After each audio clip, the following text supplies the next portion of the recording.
Good day, good evening, good afternoon, good night, good morning, wherever you are, and welcome to episode number 15. I think we are of the Black Cauldron. I think you will get a happy surprise. You will get a double deluxe because I believe two episodes might be coming out in the space of 1 week or something. And we decided to take a break. It seems like for 2 weeks, but we had recorded the previous episode, which I hope you love, episode number 14. We sure had a lot of fun doing episode number 14, as you can tell. And just to let you know, if there are any voice-over directors out there in the midst, we're all available. We got nothing but time. And we're looking for some checks. We're looking for some new opportunities in this current crazy economy. So you can hit us up. We're available for voiceover work anytime, anywhere. So before I go any further, let me introduce my two co-hostesses with the mostesses. I am nothing without these ladies. And I missed you ladies. I miss our Black Cauldron conversation. We talk elsewhere, but meeting at the Black Cauldron where we have, drinks and magical discussion, which always seem like real discussion of the real world problems. But still, this is a special time for me. How are you ladies doing? All right. Doing good. So we have Professor Deb. How are you doing in Maryland? How is it going? I'm doing good. It's a wonder we're not all mushrooms here. We've had so much rain, but we're it's better than the heat. It's better than the heat. Well, we would have both. I mean, we'd have the humidity, and then then it would rain, and then we'd have more humidity. So, but we're okay. We're still standing. We haven't been washed away, and we're happy to be here. Yes, we are. And we have from far in Ohio, we have Janina. How are you doing? I'm okay. We too have had a shit ton of rain. Not the heat though. It's been cool. So that's been a nice change. My herbs outside love it. Me, not so much. We had in the city itself, a lot of debris all over the place, but in the suburban areas like Westchester and Long Island and New Jersey, they had like power outages. Some people still haven't had power. They're not going to get it until perhaps Sunday. The city is demanding that they why is Con Edison slow and this stuff, and I'm like, maybe because of the pandemic, they can't get everybody out to work as normal, and maybe some of the people may have died. Uh-oh. That is a possibility. My friend was complaining he needed Wi-Fi, and I was just like, why don't you just go to a Starbucks? I was like, oops, no, you can't go into a Starbucks. That's right. You have to go into someone's home in order to do, you literally have to go into a building in order to access anybody's Wi-Fi. So it's been trying times in all over the place, and on top of, shithead administration, and we're in the middle of a pandemic. But let us get into the world of Harry Potter, where Voldemort is alive and kicking. So, which we don't know. But I just want to draw your attention before we go further about the interesting thing about Book 5 and Book 6. It's the lack of physical presence of the modern day Voldemort. Voldemort is not in the mix, though he overlays the whole plot point for 5 and 6, but he's not physically present. And I thought it was sort of interesting, particularly in Book 6, that present day Voldemort is not present at all throughout the book, but we do get some glimpse of who he is and what he's about. But we are going on a slowly trajectory here because we love Book 6 so much. I know Janina and Deb love it way more than I do, but I love it just the same. But we are going to our favorite place in the non-magical world, Privet Drive. How do you ladies feel about coming back here? Privet Drive is always an interesting place where we learn something, right? We learn a whole lot this time, but it's really a sad place. It's a traumatic place. It's depressing. It's to the least. And it's something I think the movies sort of overlook so much. And I don't know. I think when readers discuss this book, they sort of just get into the magic and the magical world. But so much of what we would know when we get to the end of the book series happens so much the fundamental of this world actually of all this problem starts in the non-magical world. Basically, if you can say, Voldemort story, Snape story, Harry story, etc. It's fun. It's built in the outside world. Right. But Right. we are at Privet Drive again, and this time we are told that Dumbledore is coming, which is, I mean, we've only seen Dumbledore here, what, Listen, 13 years this is ago? a big deal. It's a It's a big big deal. This is I a big- mean, Harry doesn't even believe this is the truth, right? Yeah, he won't Right. even pack his bags because he's like, yeah, I'll believe it when I see it. Which I exactly. think is really foolish, but this is so typical Harry, right? A man without a plan, right? He's a reaction. When I see Dumbledore, I react, and I'll pack Exactly. my bags right I'll, away. then I'll pack my bag. But you know what's so interesting is when Dumbledore does come, you notice how Harry, when the Dursleys are so rude to Dumbledore, just like when the Dursleys were so rude to the Weasleys, Harry's quickly trying to keep those worlds apart. He wants things to. It's almost like he doesn't want the magical world to see how badly he's treated, and he doesn't want the Dursleys. It's almost like he doesn't want them to stain his love of the magical world. He doesn't even want any memories of the two worlds colliding. You know what I mean? And so it's almost like he's quick to try to, that's okay. And they're like, say goodbye. And he's like, that's okay. We're good. Yeah, but this is a coping mechanism because I think Yeah. at this point he has. I mean, at every point it seems like ever since we met, I don't want to say adult Harry, like 11-year-old Harry, he's just letting everybody know, oh, this is them. Let it go. Yeah. Let it Right, go. right, You right. you cannot fix this. You cannot fix my problem with these people. Just let it go. Like focus on the task at hand here. These people are who they are. They are beyond repair. And what is surprising is that, and we saw this from the very beginning, actually. McGonagall was just like, what? Who, these people? You Right. cannot. Right. Albus, you cannot mean. She said, and Dudley had to have been, what, 2 at this time, or less than, about the same age as Harry. And McGonagall was just like, he was kicking his mother up the street. Like, for sweet. Like, oh gosh. This was just like, because she was like, so even she sensed that these people were like beyond repair, and nothing we have seen, and but we haven't seen any, which I am not. If you tell me Dudley beats his parents, I'll be like, I believe that. You can't tell me anything different than that. But he constantly, and in every instant, where he, and I mean, but also in truth, whenever these people collide with magic, it's always disastrous on their hand. Historically, and in every single instance they've had, right? They have only seen magic, or they've only experienced magic in a sort of unfortunate, in a malicious manner. I mean, for better or for worse. But it's always been brought on by them. Right. I mean, what the Weasleys did was, and even what Hagrid did to Dudley, there was always because of their own poor behavior. It was always because they didn't like come into swoop in and start treating the Dursleys badly. They were never attacked. Right. They always were like, oh my God, I can't believe how awful these people are. And here's a reaction.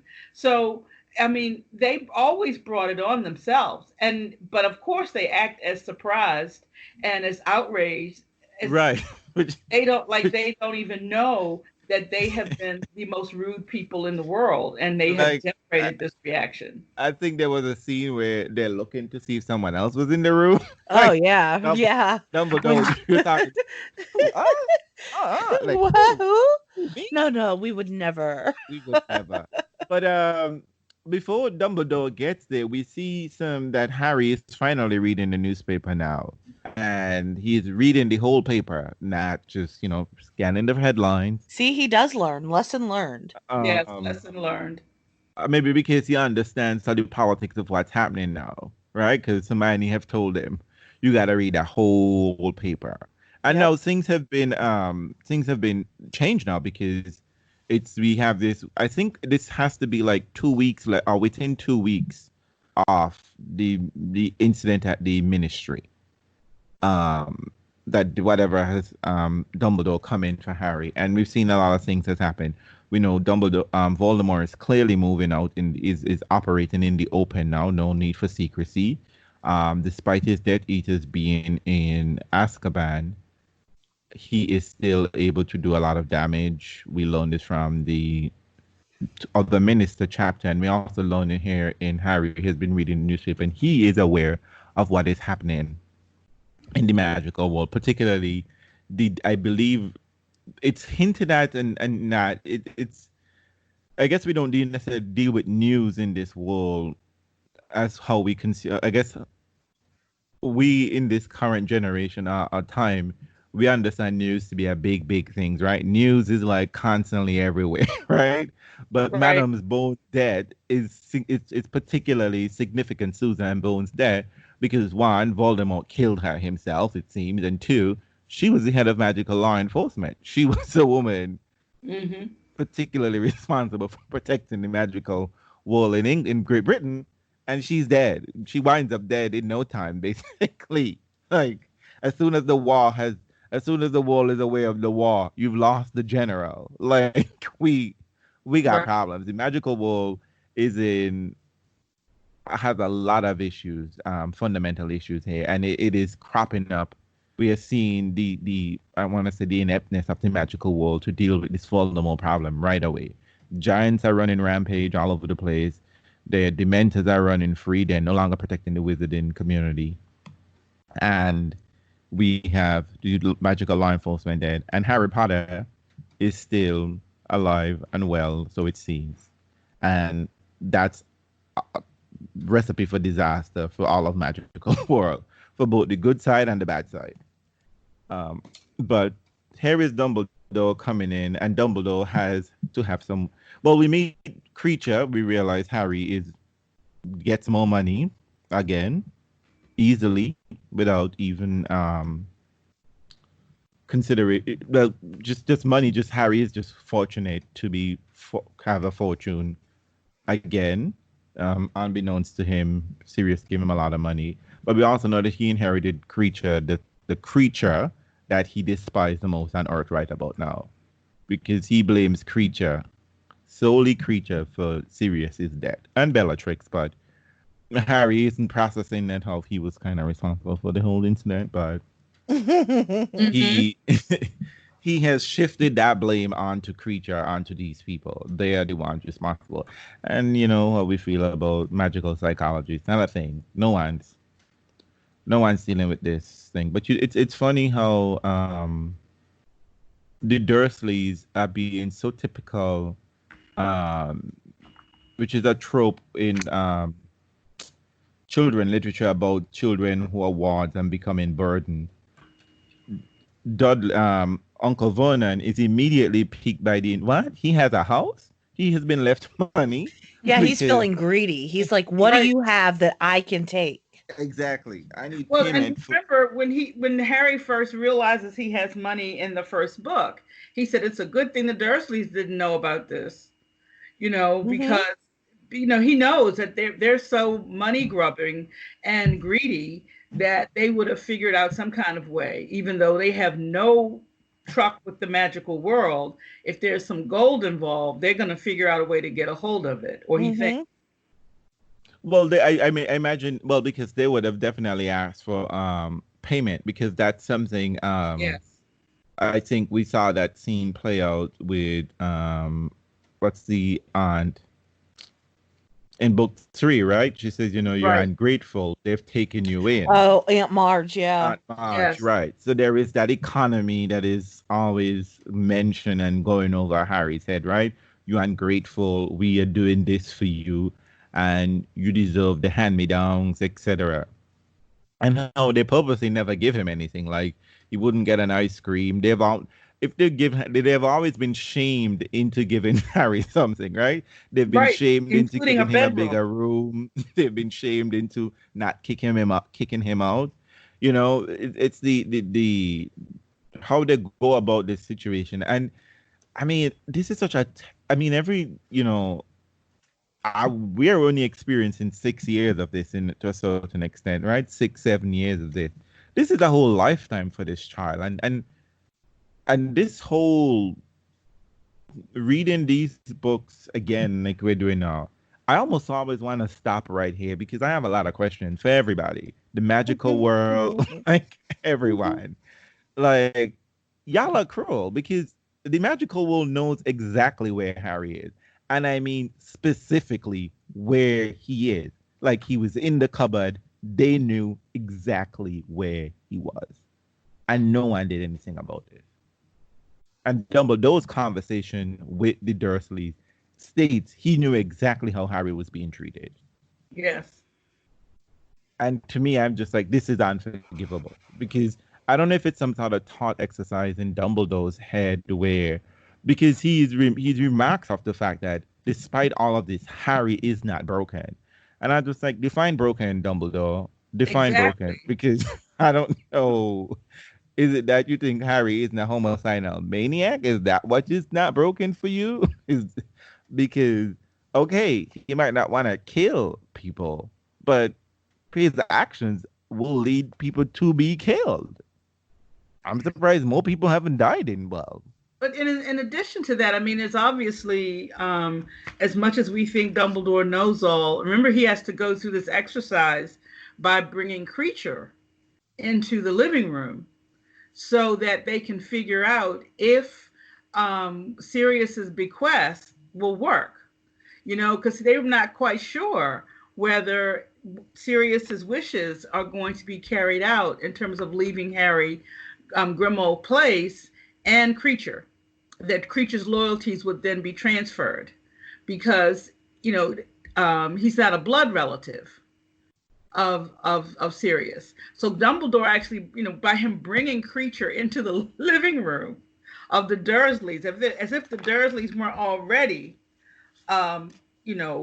mumbling and what have you, he does that. He brings him right there. So it's really so interesting because, he has to kind of go through these various tests to make sure that everything is actually, that he can say, okay, unequivocally, Creature does belong to you. So there are a lot of times when Dumbledore doesn't always know exactly what's what. But now that you say that, you sort of hinted at even more. What's the word I want to use here? Not devious, but more macabre issue that happens to Harry, I would say. Because fresh off of any trauma that Harry has had, he has to immediately relive it. Right? And Dumbledore puts it in his face. We see this in book 4, where Sirius says, "Oh no, you can't, surely you can't question Harry at this point."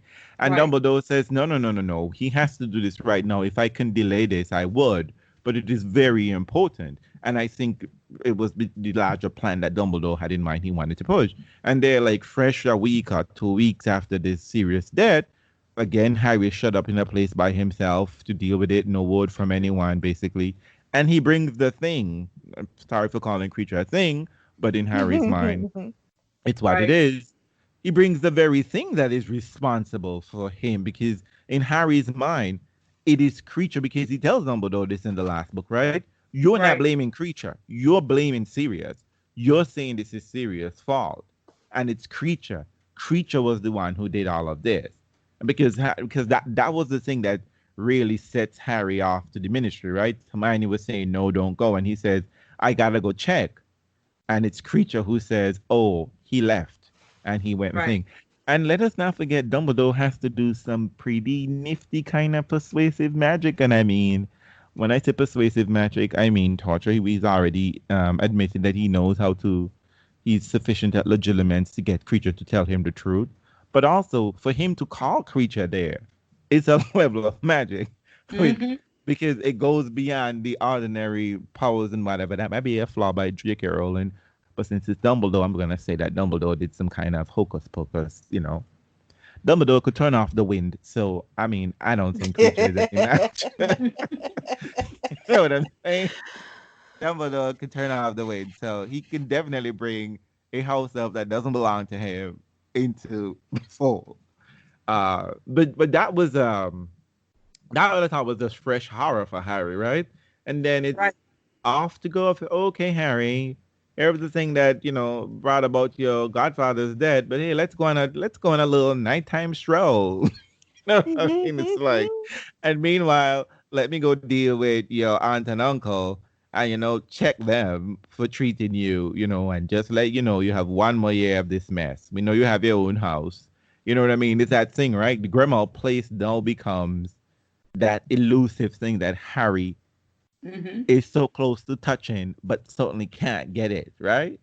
And the moment we were alone, when he actually get into grandma's place on his own, it's a hideout. It's not a safe refuge for too long. I mean, there's danger literally at the door in grandma's place. But this scene, I've always loved this scene in a way because in it's the thing that Dumbledore says, just like when Dursley says, Uncle Vernon says, I don't mean to be rude, and Dumbledore just like, yet accidental rudeness always I happens. know, I love it. Ah, It's one of those things where people just say, I don't mean to be racist, but yet you certainly will be. You know what I mean? Right. Just like, Right. is that And then setup? he reads them for filth. I mean, he tells them, you did all of this. You didn't do as I asked. You never treated him as a son. He has known nothing but neglect and often cruelty. And the one thing he takes heart in is at least he's not turned out as bad as this boy of yours. So So he not only calls them bad people, he calls them bad parents, yeah, which is yeah. the thing yes, that they hold most dear to themselves. exactly. And He I really And they're mean, questions. like, wait, what? Our dutters? We've done nothing, Right. They don't even, he, but they are so unsophisticated in that, they don't even realize that they have this boy in front of them who really has no character, really, except, the most basest of characters. So they're fine with that. and even Dudders is looking around. He's like, who we talking about now? Who? I feel for sometimes I want to say that I feel sorry for Dudders, but then I'm like, mm-mm.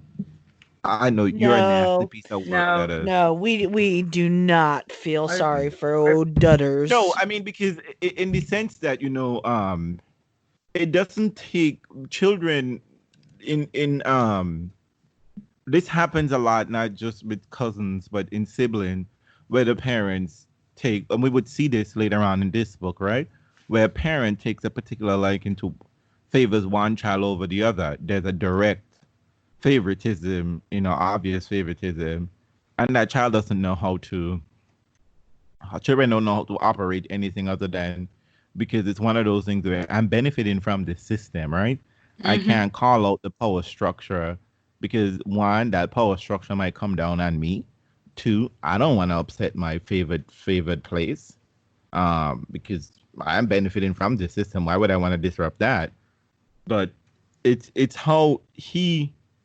The thing about Dudley for me is that not only is he evil to Harry, he goes a step further to be very psychological about it. The Dursleys are just like, you're trash, get out of our sight. But Dudley is like, how am I gonna hurt you psychologically? I'm not gonna put physical wounds on you. I'm gonna put psychological wounds on you. You're at night Hmm. screaming out some boy's name. What's wrong hmm with you? And Harry knows exactly what that is, right? Which is a traumatic experience for Harry. There's so much about these books. I'm just like, this is not for children. This is not children's books. Nope. But I mean, the unfortunate thing is that so often children do behave in this kind of behavior, and And obviously they I learn it think from that's adults. why it was so popular with kids was because it really did address the kinds of things, the kind of bullying, both from their peers and from the adults in their lives that they experienced that nobody really gave a lot of word to. And I think that because it was so much on display in these books, that young readers really felt like, oh, she's telling it like it is. she's describing she's describing what my life is like as a young person, where I can be bullied by a teacher like Snape, or I can be bullied by a peer like Dudley. And I think that's why, in a psychological way, because kids recognize that you're messing with my mind, or that you're trying to anyway. So yeah, I think that's one of the reasons why they were so popular. Yeah, and I think this is, you're right about, that, because, and then also it grew, right? Because what you constantly have is that Harry was thriving. Harry was ignoring it and thriving, seemingly ignoring it and thriving, despite Right. all of these elements. And that's, I think, one of the more heroic efforts beyond the whole magical, defeating the Dark Lord, was how Harry was coping thing. And I think that's one of the things that sort of resonates with Dumbledore. It's a thing that people talk about when Dumbledore mentions in book 5, how he's fond of Harry.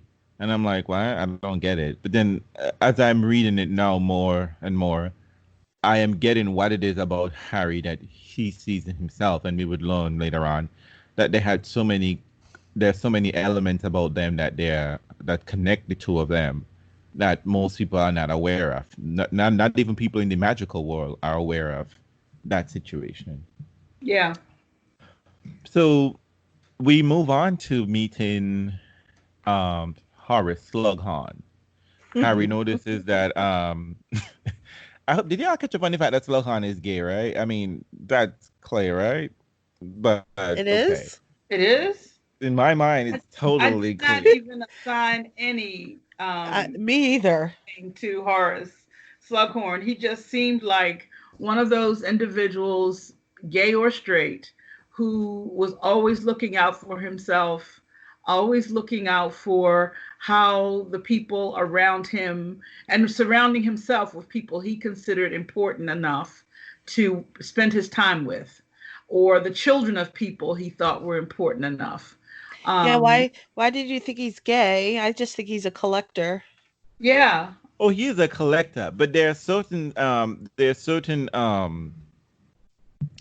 don't know, brilliance. There's certain let me take that back. Let me just say, you realize it's obviously gay. Let me just say that for me, reading the book even the very first time, there are several characters who I immediately suspected as being not only possibly gay, but there is the implication that they are gay. It is Dumbledore, Lockhart, Slughorn, and Elphius Doge, which we shall meet. We will re-meet again. Yeah. In the next book per se. I would get more familiar with who he is. But there is always this there is this hint in their clothing, just their mannerism, how they sort of like set up themselves within a certain room. But you're right, there is a sort of the more overwhelming element about Slughorn is this collecting habit of his, about seeming to I think Dumbledore puts it as being he always have an affinity of drawing extraordinary wizards, good or bad, and to some extent that people who he always have like uncanny sense. So with that he's able to do that and connecting these people. But it's, I don't know if necessarily these people necessarily will become brilliant as the fact that he's giving these people connection, but no one ever really, we don't look at it that way, right? We just like, oh, people are just brilliant, but sometimes it's the opportunity that they have, as we know in real life, right? No one is just like, oh, you just do this on your own. It's always a set of circumstances that sort of line up that give you a unique opportunity. You're in a unique place at a unique time that allows this to sort of happen for you. A lot of it is just luck and happenstance as opposed to just innate, brilliance, et cetera, et cetera. But he likes both. Because remember, he really liked Lily, because she was so smart. She didn't have any really strong, she was Muggle born. She didn't have any kind of influential parents or anybody in the wizarding world, but she was obviously brilliant.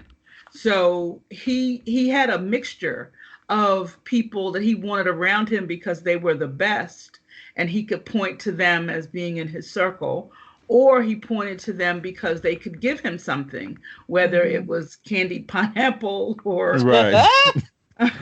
My or favorite line is that something, or some insider information. He didn't have one criteria for who he collected, but there was always something that it brought to him. there is this it's kind of like the element that go out in Game of Thrones. It's not necessarily the king, it's the hand of the king who is sort of most powerful. So Slughorn likes to be in the backdrop, making Right. suggestion. The king, he's the king of whispers as well, like, I have a suggestion for you. And I mean, and he actually knows really important people, and a lot of times he is he's not concerned about the underlying issues that are happening with these people, right? He's just concerned about himself and Listen, what this he's a name connection. dropper. He is the biggest name dropper. He is the one that we all hate to be around. He's all of those things. My He's favorite also, lot. Sorry, go ahead, Deb. I was just saying he was all like Janina said, he's a name dropper, and I was saying he's a social climber. He's all of them. Mhm. He just wants everything is around his comfort. It's so fascinating to me though that he really thought he could fool Dumbledore with that whole fake, attack. And I mean, you know, in a man, Ray Charles could see this. Well, in his defense, he said that he didn't have enough time. Oh You well. know, he didn't have enough time to to do something thing. But it's a thing that I think sometimes it's where I think J.K. Rowling sort of like she gets into the theatrics of magic and not necessarily the practical elemental magic, right? Because if you are afraid of someone coming into you, you would just disappear, right? Because this is just not a permanent home, right? Why would Yeah, you why become would an you just armchair? leave? Right. Exactly, because You're gonna have a house that you've taken from somebody else, and you're just gonna disrupt it. yeah, because you're not holding on to anything here. But apparently, he said, he had to bring a piano. This what you're gonna do, boo?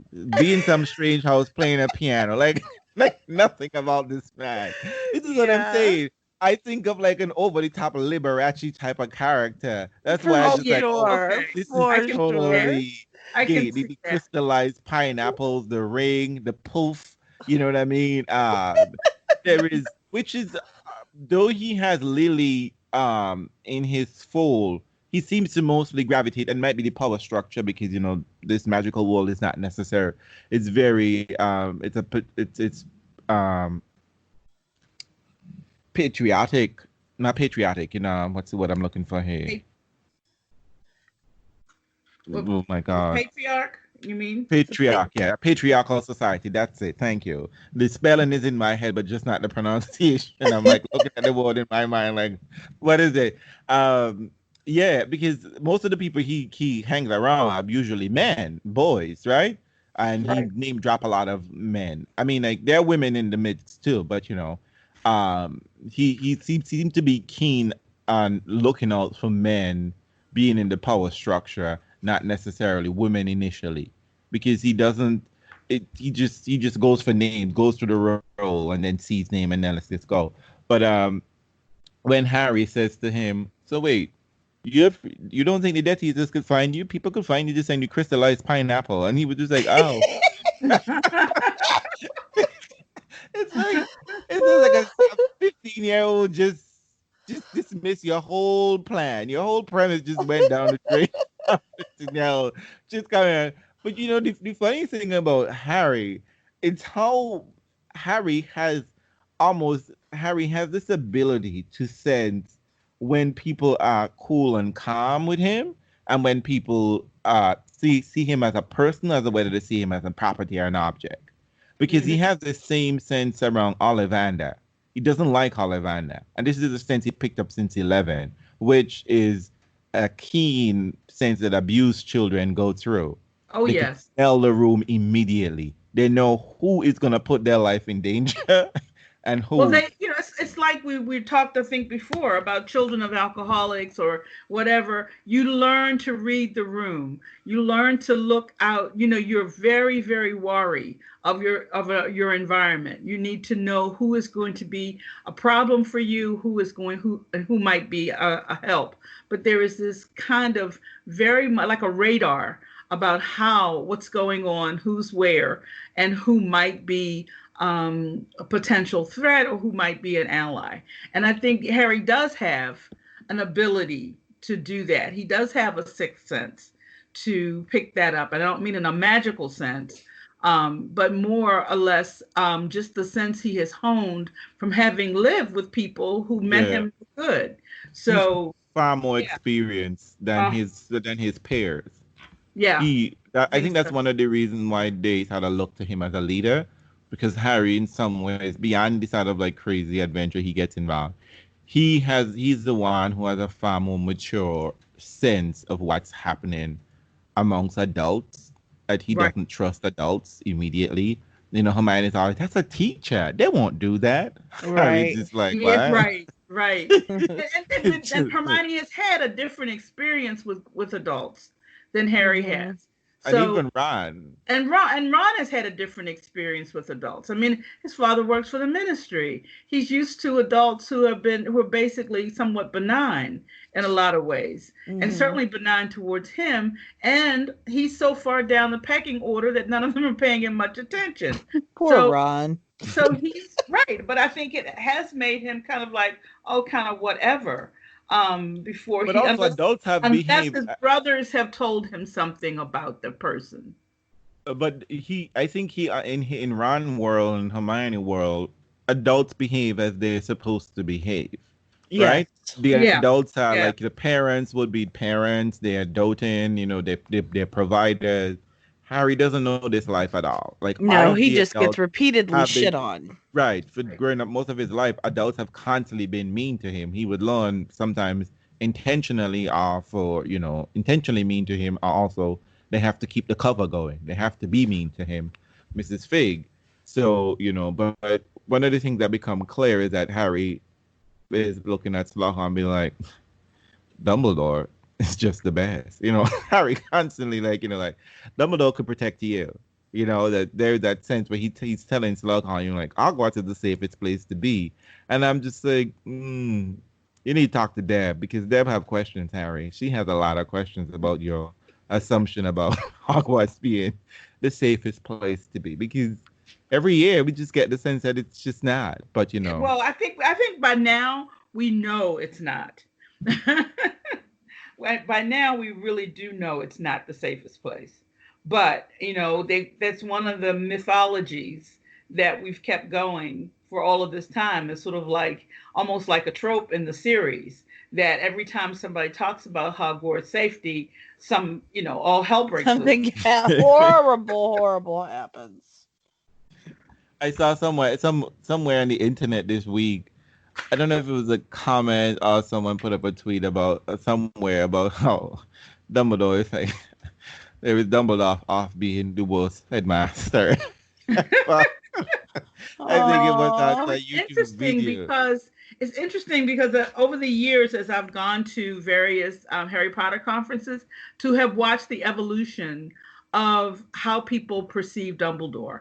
And one of the things that I think by the time we're at this point now, I think now that the series is long completed and people have had years to reflect on it, there is a kind of a revisionist look at the way Dumbledore handled things and some of the choices that he made. Whereas when the series first came out, Dumbledore was just Merlin. He was Right. just every kindly wizard who was guiding his charge. The And sage, so all he knowing, was never the wrong. sage, right? Never wrong, always making the best decisions.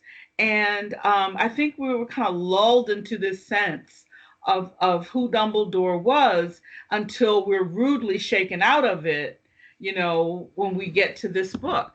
Because this book really does sow the seeds for well, I wonder why he did that, or that wasn't the smartest thing to do. And so then it really does, give you Book that 7. feeling in the final book.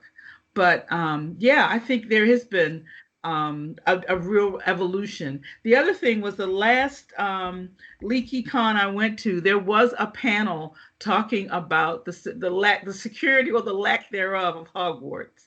And it was an hysterical panel because they just basically talked about every single time, everything that was just life threatening, that was putting everybody in harm's way, that was happening at Hogwarts. And you just couldn't stop laughing because you had forgotten some of the things that happened, from having read the books, over the years. And you realize, oh, it really was not that safe a place to be. Right? Well, I mean, let us get into the fact that Hogwarts was literally next to the Forbidden Forest, right? I mean, like on the school grounds was the Right. Forbidden Forest, and we have been in there too many times to imagine that is just like some just some over the top name for a place. There are literally things in there that shouldn't be. Oh, you know what I Right. mean? And we only know some of them because apparently it seemed to be magically huge that I think only Hagrid seems to have been able to get in, but I don't even think magical boundaries, the magical protection, doesn't even cover the forest completely. Because apparently everyone just needs to walk through the forest and get to the school. I'm just saying. I don't know what kind of magical protection that is. I mean, we saw it from Barty Crouch. Hagrid did it. The Death Eaters did it. I'm just saying. It's just easy to get through there. But we are now back at I think at this point we are all going through the whole Harry at school. But I think the important thing I think that comes out from before we get to school, which drove me insane. Janina, this is your moment to shine. That part where you're trying to interject, where the children meet Draco in Diagon Alley. And Harry is most suspicious of Draco Malfoy. And I have nothing but rage and contempt for Hermione and Ron right about now. Like everybody, just everybody in the world. Just contempt because I am like, y'all are making me side with Harry, which is not always, I mean? Like for once, I am thinking Harry's not being rash. He's being smart, calculated, and he's being correct. That Draco is up to some nonsense. And everybody else seems to think, oh, this is too unbelievable. But it isn't that they don't believe Harry. That's not what really got to me. It's the excuses that they're providing for not believing Harry. That's the part that's really annoying me. Like, oh, Draco is too young for this sort of nonsense. What? Do you know who his parents are? Do you know who his auntie is? Like, I mean, do you know where, like who the head of the Death Eaters, like, Malfoy was leading the charge of the muggle baiting at the World Cup. Draco might have just sat there and said as such. He didn't look concerned. Like, why would you think he isn't up to something? But I think this is the beginning of the larger mystery. Like, I think all of the books always have a mysterious element, and this is the mysterious element here. That Draco goes to Buckingham Box, a place that we've been in there before in book 2, right? Yes. Yeah, we've been there. We've been there before. And he is asking for something to be repaired. We don't know what it is, but Draco is being mysterious, and I assumed right away. I knew immediately that he had the dark mark on his hand. I don't know if this was supposed to be mysterious, but I think that was obvious. I mean, yeah. In the way he's acting, he's like, "Look, bitch." You're gonna do what I want because look. And what else could he possibly be showing other than the dark mark on the inside of his left arm? And here we meet Narcissa Malfoy, who we just saw a chapter or two ago, acting all weeping and whomping, and there she is. Right. This is why I suspect, in all honesty, I know Narcissa is putting on a very good show. It was all fake. It was all fake. What was fake? I know Bellatrix, that whole tears and weeping and all of that. Snape? Snape was fake. Wait, she was what? being manipulative. By who? By Narcissa. I thought the whole scene was staged on her part in order to goad Snape into this situation. Oh yes, I do believe that a lot of that was overplayed, overdone in terms of trying to convince Snape to get Snape to agree to take on what Draco is supposed to do if it proves dangerous for him. Oh yeah, I think she was not above going over the top in terms of the weeping and wailing, and and to present herself as I'm just a mother worried about her son. Um, Right. That and wouldn't have worked with Snape. I my don't son think you is think it wouldn't. my son is really not. He's been a part of this world, and by that I mean the Dark Lord's world. But he's not really. He's still young. He hasn't been proven. And I need to have some kind of proof that somebody else will do this if it's going to be a danger to him. Right. I think she was creating a backup plan for herself. Yeah. Not in terms of like, so that in some respect, if all goes fit, because that was what the unbreakable curse said, right? Because she made this man bind himself to kill himself, right? He would die. And so you had to come with something else more than just being, oh, my son. You know what I mean? She had to come with something more than that. So to me, that whole thing, it was brilliantly played. I mean, she was overplaying. She didn't need to, as we would later learn. But it was all brilliant. And that woman who I see in that shop, who was talking to Harry in that manner, that is the Narcissa I know. Right. Not that one who was in there crying with Bellatrix. She is. Well, she's definitely cut from she and Lucius are of the same ilk about Draco's schoolmates. They feel like they're all beneath him. And so, she's definitely going to be speaking in a haughty manner to any one of them that's not considered their crowd. So that definitely seemed perfectly in character. But the contempt and there is and this is the thing that I thought was hilarious with the excuse. Here was a woman, right, who just looked on 3 children and promised them murder, right? That they would be murdered. Yeah. And then these 2 children turn around and look at the other one and being like, oh, that this one is up to something shady and crazy. Her son is too far-fetched. It's like, what? Like, her daddy is literally in jail for trying to kill y'all 2 weeks ago. You know that, right? Her husband is in jail because he was trying to murder 6 teenagers. But okay. All right. This is the part where I think the plot went really wonky about them not being suspicious of Malfoy to a certain extent, and also how very but we're sort of living through a crisis now in our real world, right? And they're living through a crisis just the same, but how very quickly they want to sort of return to some sense of normalcy. That they're not even asking any hard questions about what is being done. They're like, oh, they're taking the Dolores Umbridge approach, right? Don't be concerned about that little children who will hurt you. Concerned about your education. Just look at the pamphlet. Let's look at it. Right. Like, and that part. Right. What's your favorite type of jam? Do you know how that enraged me? That they knew Voldemort was out, then they're going to send a pamphlet in a few weeks. A fucking pamphlet. But isn't this representative of how people that don't know what to do behave? Yes. I mean, this is exactly what we're living through. I mean, Voldemort was a clear and present danger, right? And he was clearly so is COVID. And you have people now. But the thing about Voldemort is they've been through this before. So it's if we can, they really have. It's almost like, and there are lots of people who were adults when Voldemort came through the last time, who are around. So you would think they would be like, okay, we know what his playbook is. The way let's do better. Murder people, the way he starts gathering his followers. They're acting like, oh my God, Voldemort is murdering people. He's gathering followers. This is exactly what he did the last time. Right? And so, nobody is like saying, well, we know X. Nobody is like sitting down, mapping out a strategy that we can see, and then we find out later some of their strategy is just pathetic.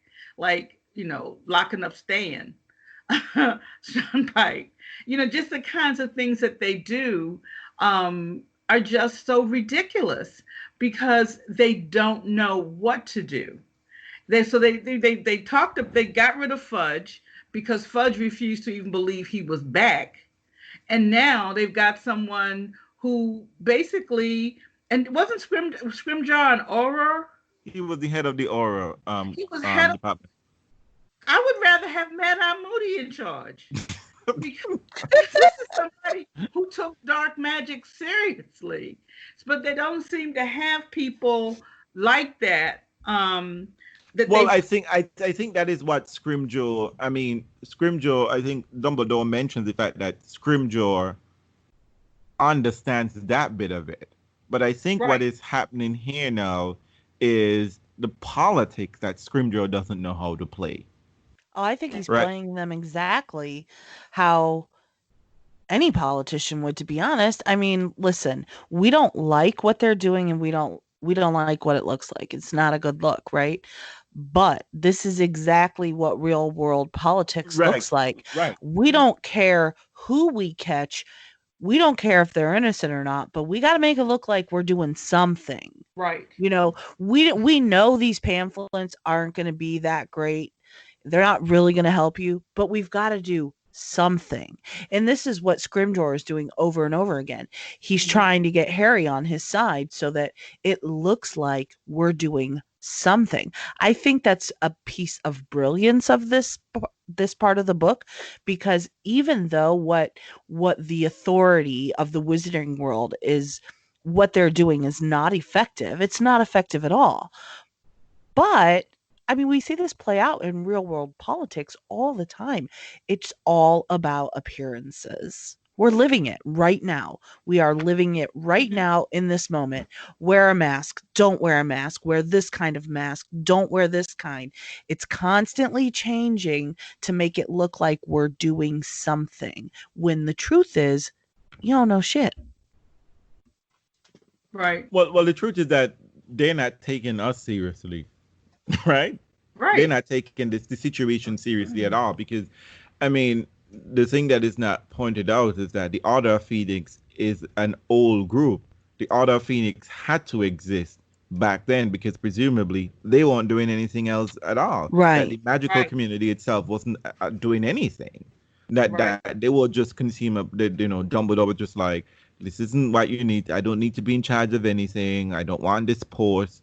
You know what I mean? Like, this is what you have to do, but they're just, like, oh, the politics of it, etc. And this is a small population of people, though, mind you, because there isn't, the magical world is, they're dying out. They're small compared to the people. There's only one magical village in all of Great Britain. So, these people are dotted all over the place. But I think this is the thing that drives me insane about this book. And you're right, Janine, to a certain extent, it is the brilliance of the book to replicate what's actually happening in the real world. It's happening in the magical world. But that's just my problem. It's the magical world. Because here is the thing that's fun, because these people are fighting a fundamental war about not being humans, right? Not being muggles. That muggles are the base of this world. They're nothing. And then you turn right around and act just like all the muggles act. Like, I don't understand this. Like, magic become an appliance. You just pop out magic when there is these people are adept to fixing, I don't even know, turning a teapot into like a cup or something. I don't know, turning a gerbil into a teapot. And yet, you don't have any money. You people are poor. There are poor people in this community. You also don't know how to fix any fundamental problem that is, there's no ethics within the school program about magic, about when to do magic. You have all the evil books all over the place. It's Dumbledore who has to take the line to take these books out of the school. But yet it's out there, and you're not teaching against these sort of, business. It's just really bizarre to me. Well, not bizarre, frustrating. Remember now, the underlying premise of the entire series is, as wonderful as it would be to have magic, what really solves the problems, the major problems in this world, are the qualities we recognize as humans. Mm-hmm. That's the underlying premise. So, we can say, why aren't you using, magic to improve the mental issues that are going on? Why aren't you using magic to do X, Y, and Z? Why aren't you using magic to make everybody so that you don't have the Malfoys up here and the Weasleys down there? The major premise here is that even with magic, that human beings live certain ways, certain kinds of emotions, certain kinds of fears, certain kinds of groupthink. That's probably the underlying premise here. That even with magic, human beings gonna human being. You know what I mean? They're going to do what human beings do. Right. So I mean, I totally get what you're saying, Reels. Like, yep, because this is a fantasy, right? And you yep, could do so much more and could make this so much bigger and more magically explosive. That's right, all very true. But part of what makes this so good is that it is relatable to the world that you live in. Because in order for her to have done what you're asking for, like, okay, why are you poor? If it looked like that, this would be a completely different story because everything would have to be a 100% fully created world that we couldn't relate to and that we would have to learn.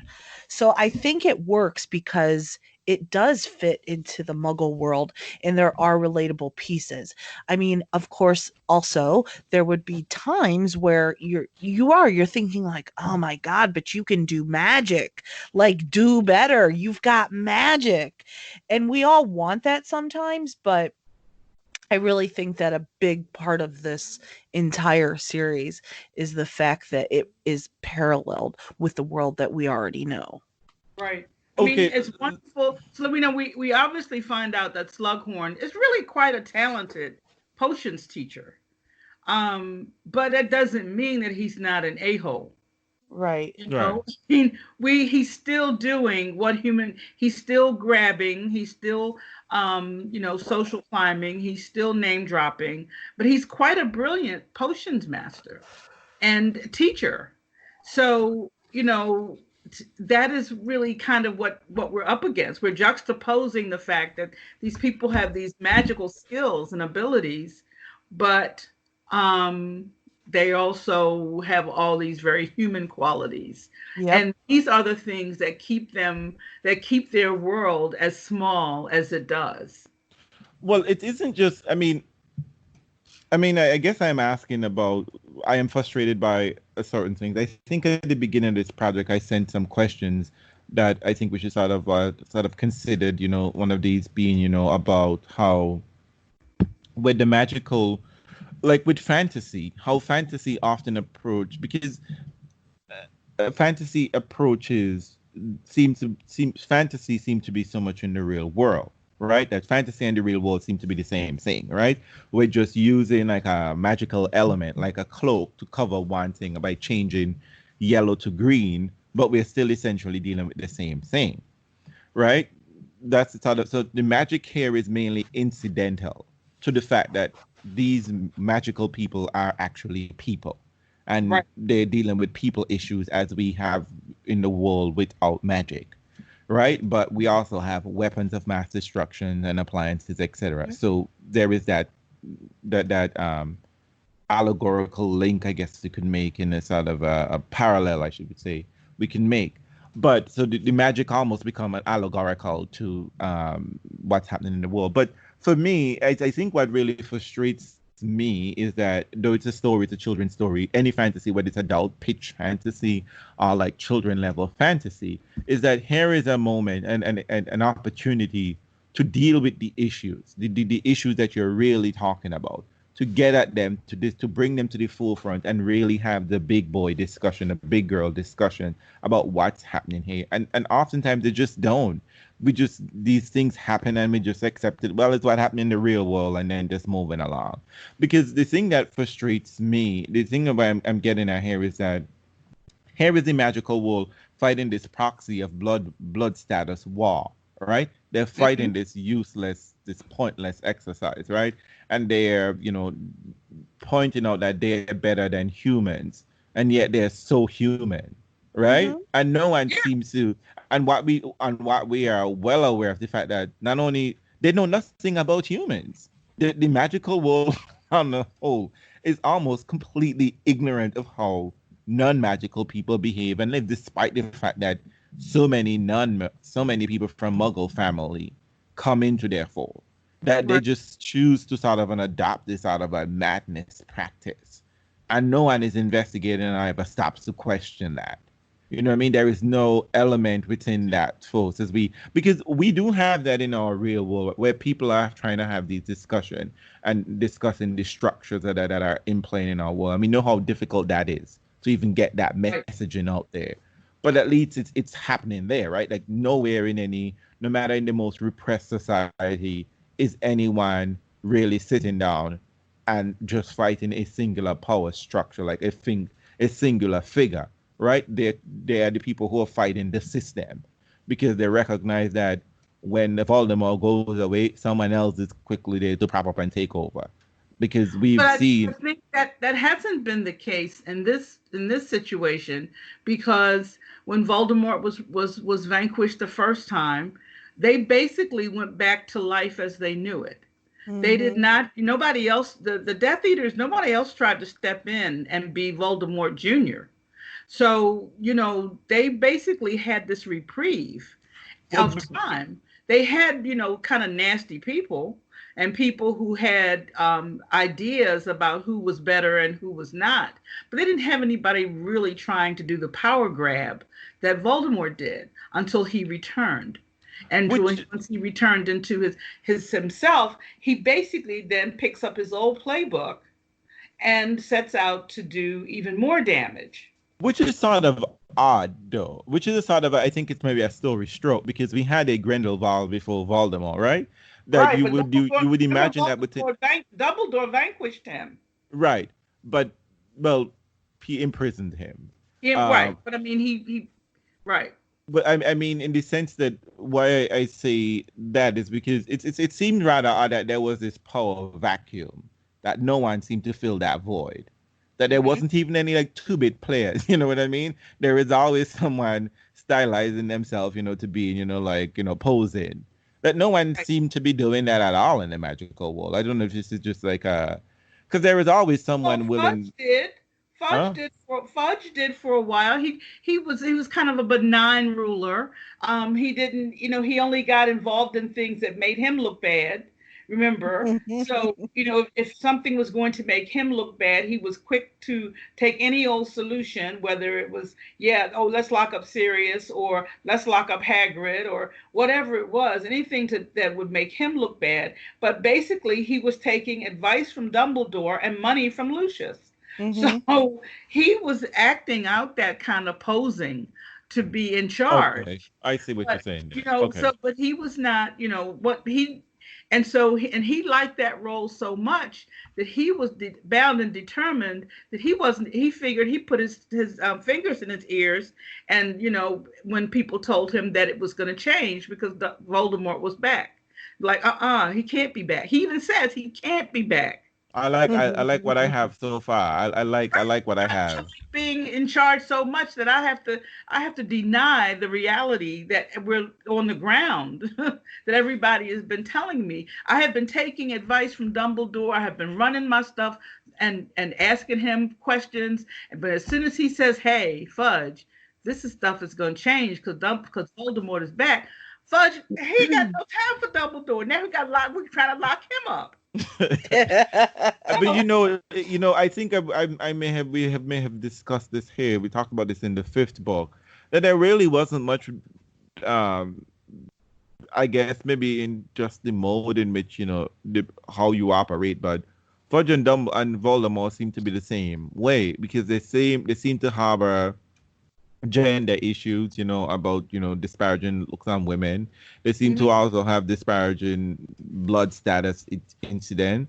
And it all seemed to be that everyone knows how Fudge and the people that he keeps, Dolores Umbridge, how she treats, creatures, magic, quote unquote, magical creatures, that there seem to be this sort of he seemed to be very much the vein. This is why a Dumbledore, a Voldemort can just easily slip in and speak these Right. messages of, like blood traitors and, like half bloods and, like muggle born, they're corrupting our magic because many people have similar sentiments Yes. about Well, these things. I think that's why um, when Sirius says in the last book, people are not either Death Eaters or or good people. So I mean, there is something else. There are other people in between. There are other people who ascribe to many of the same beliefs, but they haven't necessarily thrown their lot in with Voldemort. So, but I think what what's so fascinating about this particular book is the whole idea that Dumbledore has just knows that he's got to take it on himself to Again. stop Voldemort because he's obviously even more dangerous than he was before because of what he's been able to do, and he's got the only person that he right now that he can trust with this mission. Well, we know it's one other person he's trusting, but is Harry. That he and Harry, and we find out later why it's so important that Harry be a part of this mission. Well, he doesn't Mhm. trust the other person completely. He doesn't Right, trust the other right. person completely. Although he does give him the defense against the dark arts job in this book. Right. So we know at school we are seeing well, Harry and Malfoy had a dust off. And let me tell you people, if Malfoy had stepped on my nose like that, ooh, on sight. On sight. It's so interesting. I On don't know what sight. we said this before, but it's almost a mirror of what happened at the end of the fifth book. Yeah. When put Malfoy up in the luggage compartment. Yep. Right. That's what I And now needed. Paybacks. Malfoy then does this to. I keep telling you, this book reminds me of The Empire Strikes Back. I mean, because it really does feel like the bad guys are, making all the good moves in this book. So It's they easy have to that dust up, yeah. it's easy to it's always you make, I think there was some movie, I don't remember which movie it is. You made one of the characters said you make bad look so good. Yeah. And it's because villains Yes, have the villains freedom. always have the best lines. They have freedom, right? They're not bound by a code like Superman. Batman always calls Superman the Boy Scout, Exactly. right? Exactly. Because Batman operates outside normal rules and his own rules are his own internal rules. But I think this is what's happening here is that in this book it's seemingly good because almost I think there is a sense of darkness that's over this book in somewhat, right? Because Yeah. there seems to be no Yeah. real concrete plan. And that seems to be in operation. And when we do get to see Dumbledore tells Harry, I'm going to give you lessons, Harry is all excited and so around. That's some piece of magic. Then we find out it's only information. And yes, Right. it's really cool, but it's not. But it's actually the more important things, and he is as important in terms of information as magic. Right, The but it things is, that he has to know. but it doesn't seem if you step back from that bit, that personal um in relationship that's happening there. When I say personal, like the lessons that are happening there, if you step back, it's just like that don't seem like a plan to me. That don't seem like a real Right. plan for the existential threat that is real and that's out there, right? That there is Voldemort and he's dangerous and he's big, and we are seeing, and because hint by hint, the students are looking, they're looking through the newspaper, looking for dead people, who has been killed, who has been kidnapped. Who died today? Anyone Yeah, who died exactly. today? I mean, Yeah, but that's almost like when we have to pick up the paper and see the COVID deaths, and people don't think that that's traumatizing to young people or to old any age. That every day, you hear the death count, and so they're dealing with the same thing in a lot of ways. children go missing. I think one of their school friend, their brother was killed. Their baby brother was killed. You had, and they're doing the silver breakfast. Yeah, just Yeah. morning coffee talk. uh, breakfast, and then we got potions next. Let's get going. Moving on to class. And the magic. You would think Hogwarts, the place where Dumbledore reigns, where Dumbledore is the one who's giving people the real deal. That there would be some sort of discussion of what's happening here, and but nope. Food, chocolate, and get a nice rest and keep moving on. Not only that, we also have the regular teenage activities of dating, sports. In addition to homework class, we've also got dating, we've got sports, we've got Ron trying to have some prowess on the Quidditch field. We've got he's finding a girlfriend. We've got Jenny, who's kind of making her way through the crowd there. We've got Hermione, who is just kind of observing what's going on with everyone in terms of this whole dating scene. We've got Slughorn having parties and excluding people. So that's starting to be a bone of contention. We've got all of this going on against the backdrop of the darkness of Voldemort feeling like it's getting closer and closer and closer. Yeah, which I think is really funny, right? Let's hear you. It's like one of those things where it's like a war is going on, but here let's worry about the quinceanera. Let's worry about prom. Hey, life always goes on no matter what. Absolutely. It always is continuing. And well, I mean, these are the very human aspects of it. And let's not lose sight of the fact that Harry finds this book that is basically teaching him more potions than anybody. And so he is getting more and more confidence about his abilities in that classroom because he feels like he's got an extra help, an extra crutch, so to speak, in his potions class. We've got all of these things are going on at the same time and in between his lessons with Dumbledore. But it also shows you the sort of interesting that all of this is happening and yet people are behaving the same way. That Dolores didn't even need to do all of that she did last year. She didn't need a single magical educational degree. She just needed to because those magical decrees were always about her control. They were never really about anything else. And she made, and as Hermione points out, she just by banning this, she has made this story the biggest story ever. Exactly. By trying to suppress this thing, you've made it even bigger. Adolescence 101. But anybody has anybody ever seen what happens to a book that gets banned in a school or it gets banned, especially a book written for young people? Then it takes off like wildfire.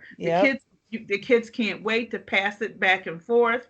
And whoever has a copy becomes a celebrity. This is like, don't you even know? It's like these people have not taken Adolescence 101. And that is a surefire way. They know ingenious ways of getting their information passed around. Like my favorite bit is in book 5 when when Dumbledore escaped, and they're like, even though all these people were there, everyone is like, the whole school had the whole story play by play. Totally. Nobody else have been sworn to silence, and there were only a handful of people there. Everybody knew the story the next day. Everybody. Exactly. But it seems to be a lot is going on, and despite all that, Harry is still what's going on with Harry. That here it is. Harry is always taking on more than Harry is just never about the business of school. In school, no, he's definitely Malfoy is an obsession, and this is now that you mentioned this book, which I am so fascinated by this potions book, right? The geek nerd in me, right? That I really want to see this book, but I would have. I guess for me, well, like Harry doesn't know, but I guess he would have known when he didn't go back to school, but. And let me not say anything about it. We can get to that towards the end. But just the significance of the book that I guess he didn't realize what he was holding in his hand, the potential of what else could have been there. But can I ask a question? Is it just me who thought that Lavender Brown was black? I know why I think that, but I just thought it was just like I had to reread this book specifically just to find all references. No, not now. I Like never thought she was black. No, I didn't. do you know why I realized why I kept thinking apparently other people thought Lavender Brown was black? It's only when the Why? movie came out, I was just like, why? Because Roald Dahl wrote a book, Matilda. Lavender Brown was a black girl who was Matilda's best friend. And we Oh, all transfer that Lavender Brown that's into this Lavender. no. And I had to reread this book. So I've read this book in different ways. And one of the ways is that I read this book specifically just to find any mention of Lavender Brown and where it was mentioned. And we are, I'm like, I'm sure if you Google Lavender Brown is black from Harry Potter, there will be a whole bunch of series where everyone Look, thinks, but nothing surprises me when people have their theories about this, that, or the other. I mean, I felt like I knew who the black girls were in the school, but I didn't know you're about right. We do know who they are. Did she points them out, and the one Asian girl, well, the three Asian girls, she points them out very distinctly, right?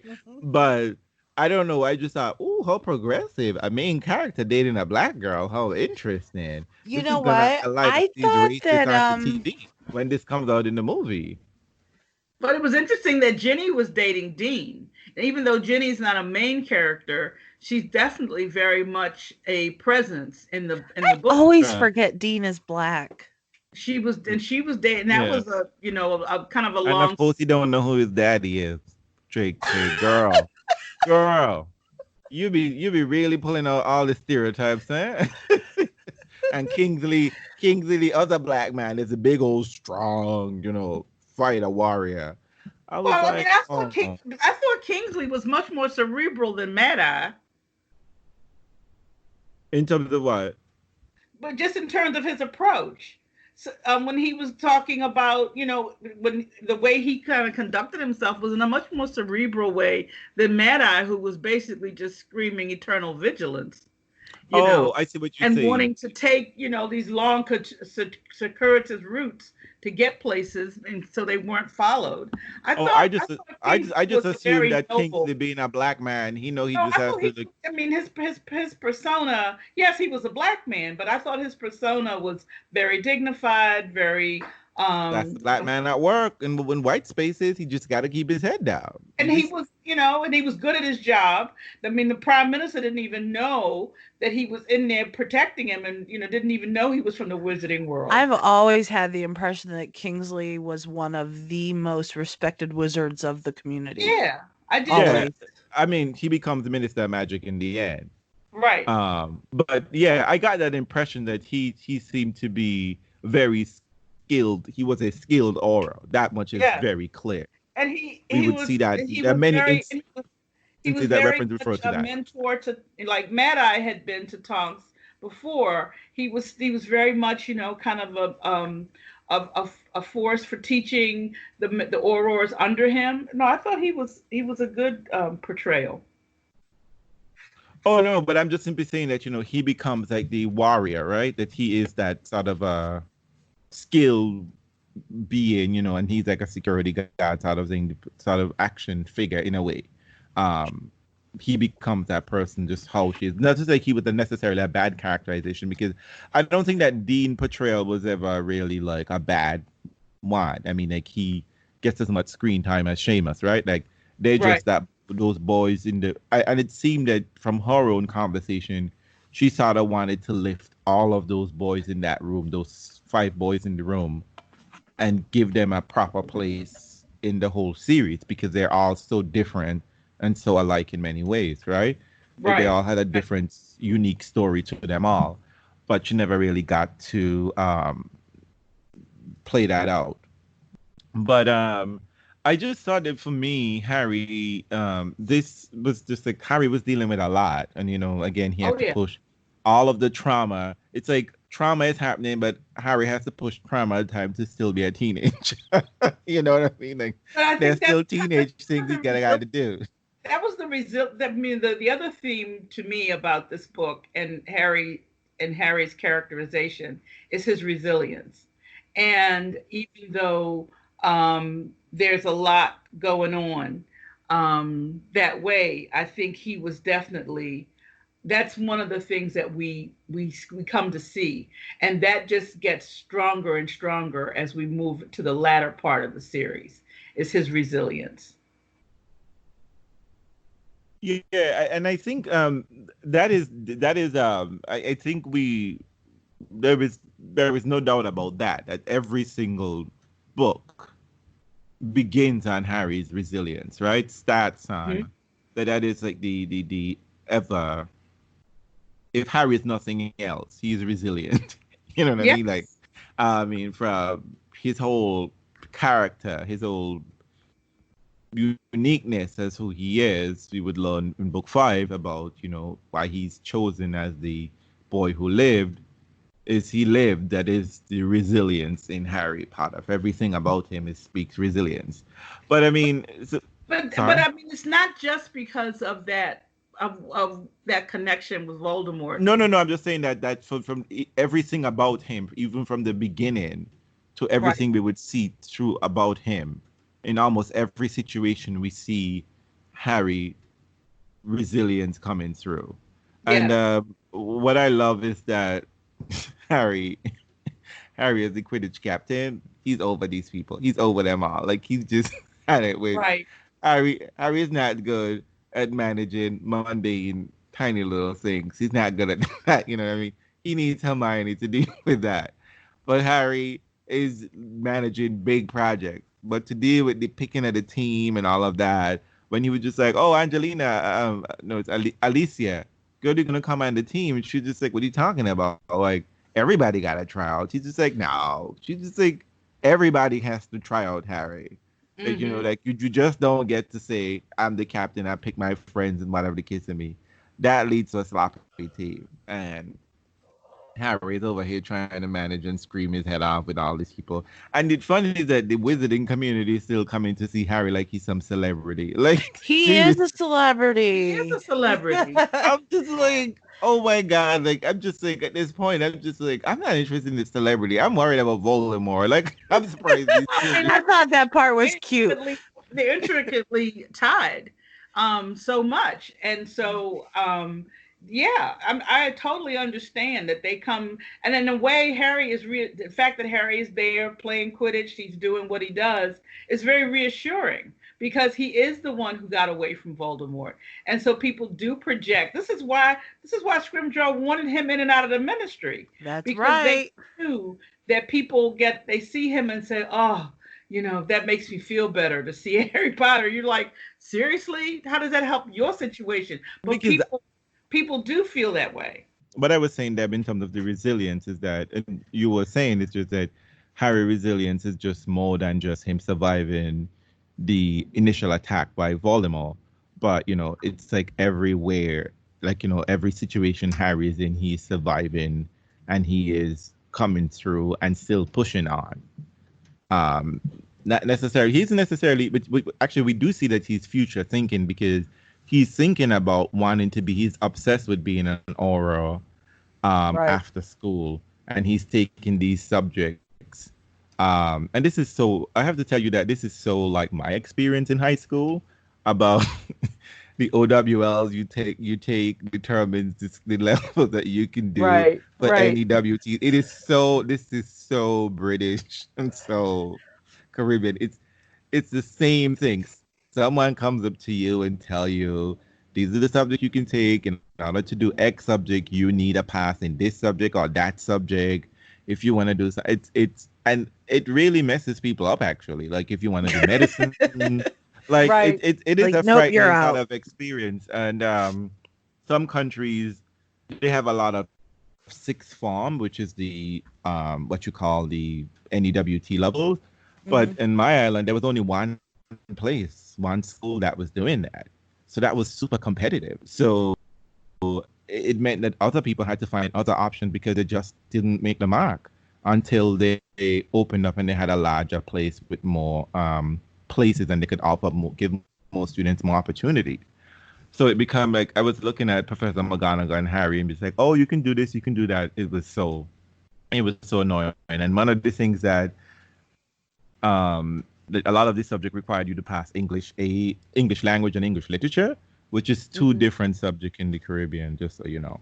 So there is a book that's devoted, there's a subject totally devoted to literature only, and there is another one that's devoted to grammar and writing skills. And trust me, that separates the sheep from the goat. Clearly, Oh yeah. we don't Oh yeah. have. But and a lot of times in the US, it's much more arbitrary, because if you are in a particular high school and your high school has advanced placement courses in certain subjects, and the teachers basically get to decide whether you can take, AP chemistry or AP US history. They look at your grades, that factors in, but it really is more subjective in terms of that. Now, if you're in another type of school and maybe somebody has gotten some money or a grant to put an AP class in there, and then they have to beg students to take the AP classes. And a lot of times parents don't want their kids to take them because they're harder and they're worried that their grades are going to drop. So it's much more subjective in a lot of schools in the US. And the AP exam basically governs what is taught, because everyone is kind of geared towards making sure that they have prepared their students to take that exam. It's probably changing now. I notice more and more schools are doing away with the SATs. They're doing away with any kind of advanced testing. So it might impact on how they deal with those subjects, those advanced subjects. Before, because you had AP, advanced placement, where you were expected to take an exam, and then you could have honors classes where you would they were just considered to be at a faster pace, and maybe they covered more material. Although my daughter taught chemistry in a suburban high school, suburban DC. And she said, we had 20 honors chemistry classes. We probably had enough. She said, we probably had enough really honors quality students for 2. Well, that's interesting that you say that, because so for me, when, almost 20 years ago when I was in high school, honors and AP classes were one and the same. If you were in them, you didn't have to sit the test. I took several AP classes. I never took the test because I couldn't afford it. I didn't have the money because you had to pay. You have to pay, yeah. But the benefit was that you get a weighted grade. Right. So it boosted your GPA, right? So a 4-point A became a 5-point A, and it worked that way down the crowd. But in this area, it is working completely different now, because there is a perception, and often it's true, that the students who are in those advanced placement classes, who are taking, who are smarter, maybe taking their high school career a little more seriously, are going to be better behaved students. That's the perception. I can tell you what, not always true. I hung out with those kids, everybody liked to smoke pot, but now they could be undercover. Maybe. But now, because there is this perception that those are the good kids, parents are advocating for their students to get them in those classes, to have them removed from the general population. And if that parent pushes hard enough, they can it works. Get them in anywhere. Yes. Yeah. Well, it's really, because what happens is, it just distorts the whole purpose of the class, because then you end up with an entire population of the class that can't keep up. And then you're asking for special accommodations. Yes. Where somebody can read the test out loud to you and things like that. So, right. So I was telling a friend of mine that recently that I tutored a kid who got special accommodation, that he had that time that the exam would be 2 hours, but he didn't have to apply by the 2 hours. He can have 3 or 4 hours, because how it all depends on how you think a test is. It's a testing your ability to know something or to know something under pressure. But it's funny because a lot of the politics that you describing, we don't necessarily have that per se. People try to get them into a certain class because we stream. The Caribbean is all about streaming, and so is the British system. I'm sure about that. You know, you're in an A stream, which is to the bright, affluent children, and B stream, and being in that stream, depending on you want to be among not only the better behaved students, but also the students who had more influence. So think of it being like the Harvard of the class versus the state school. And what happens with the exam, each exam have what is called a general profile, a general proficiency, and a basic proficiency. Now, the original intention was that you take the general proficiency if you didn't intend to do like the advanced levels or any WT. This was back in the day when having a high school diploma was just sufficient, right? They just figure you have the basic understanding of how these principle works, et cetera, but most people know schools, particularly the top schools on the islands, would only teach general. And they're like, I refuse. It became this very classist thing. It became this way of prejudice in that, you know, like, oh, I'm not teaching basic. I don't want basic student because for them, sitting a basic exam is countermount to being zero, that you have done nothing if you're only taking the basic exam. So we too had to pay, and which became a cost, which was also another barrier for some students, unless you had a scholarship or your parents had money. And it was dependent, and you pay per subject. Yeah. So which is even much more. It's not like one flat fee. So sometimes you can be paying $600-700, and that's a lot of money for a lot of parents to come up with.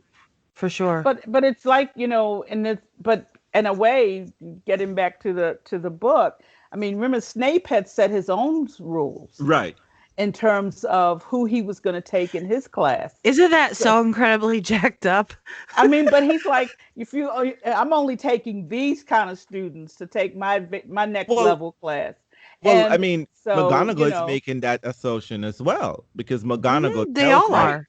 They all are. I mean, clearly they all are. There is no standardized test. Right. Even though they all have to sit an exam, there's no standard level that's, you know, across the board for the entire school as to what you need to get to move on. But what is weird about this whole system is that you are not just teaching school. You're teaching a way of life. How these people are functioning can get to function in this magical world, and yet you're barring people from information and education. I am like, what the hell is happening here? Hey, I mean, you gotta weed out the crap, and, you know, figure out what you're good at and focus on what you're good at. Because I'm just like, you need all these subjects. Maybe potion, you need them all, but, you know, is it any different? Like, so for me, right? High school for myself is 4 years. And I fulfilled my math requirement by the time that I was a junior. And so for my senior year, I could have taken a really, really hard math class that would have been way over my head, some kind of crazy calculus. I don't, you know, math isn't my thing. Or you take, you know, because for whatever reason, you got to still have a math credit as a senior. Transition to college math. And that's what I did. As I was like, I don't need an advanced math class. I don't need this. This isn't where my life is headed. You know, I'm fine with the 2 algebras and the 2 geometries and, you know, all of that I got. I don't need to do that. So I mean, I think it's fine. I think it's okay. It's okay. But the Caribbean that I grew up in, that's not the philosophy we prescribe to that use it. It doesn't matter if it's not functional. For example, in the Caribbean, there is a license. I think it's just recently been changed. There is an automatic driver's license, and there is a standard license, a stick. If you can drive a stick, you don't need an additional license to drive an automatic. It assumes if you can do the harder thing, you can do the simpler thing. But if you have an automatic and you only have an automatic license, you do not have the license to drive a well, stick. You're a non-driver, even so you don't really appreciate that. I do. But it goes even further, like to a watch. If you have an analog watch as opposed children were ashamed who had a digital watch. Oh, You it meant can't you tell the couldn't time. tell You time. can't, you Yeah. can't tell time. If you had Velcro shoes, which were cool, You didn't know how to tie. you don't know how to tie a You didn't shoelace. have to tie How your old are you? shoelaces. So it's one of those things where it's like one of the things that happened is that you were taking the general proficiency, even if you didn't want to, because you did this because this was the cool thing to do. Right. It meant that you were some sort of level of proficiency, even though, like you said, most of us never take the math beyond this Right. level. Right. But it's just one of those things that's sort of like you sort of need it. But in the magical world, I would see that the subjects are much more fundamental because Nah, these children I don't mean, know how to use a seriously. wand before they were 11. But we don't need Neville turning shit into stuff. What? I What? mean, I mean, if he doesn't want to be an Auror, we know that herbology is his thing, that he's probably going to do something of that nature for the rest of his life because that's what he's passionate about. That's what I'm saying. So, it it would be different. Like, so for Harry, for example, he gets his owl, he gets his grades, and he says like he's feeling sad because he realizes now that his chances of being an Auror are gone because there's no way he's going to get that O in potions, and Snape won't take anything less. So that he sucks. assumed that he assumed what Snape said was the standard rule. Well, and he also assumed that Snape would be the professor.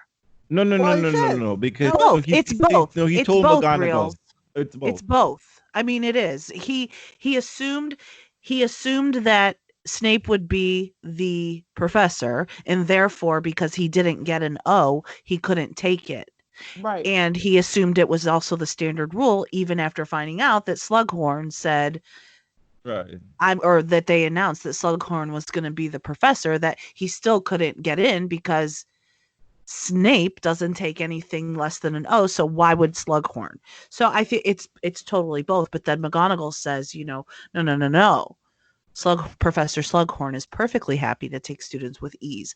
So I mean, it works out in his favor because it's not necessarily that he's passionate about potions, because he's not until this book, and but he gets to continue on his desired career path. Whereas if Neville is gonna, play with plants, does he really need transfiguration? That was my point. I mean, I'm just simply saying Neville needs all the help he can get. Just saying, he needs all the help he can get. But he it's just funny needed that, a wand. They had, right. well, which is why he would have probably done well in Transfiguration because he got a new wand in year 6. But the funny thing is that for them here, an O is outstanding. But it's funny that for GCE advanced level, if you get an O, it means it's ordinary.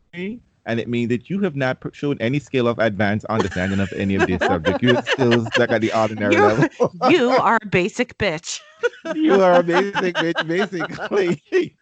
Exactly.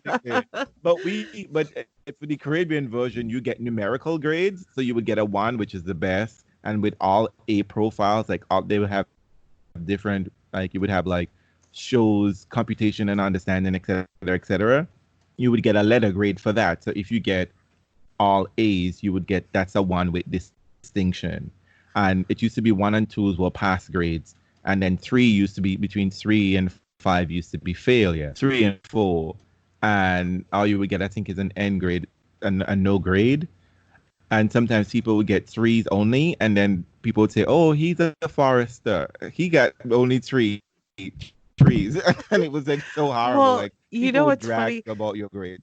What's funny about this is when they're all talking about their grades, and we learn what they mean, and I think it's in the book before this, right, where Fred and George say, well, you could get a T, troll. I really thought they were just bullshitting. I thought they were just I didn't think so.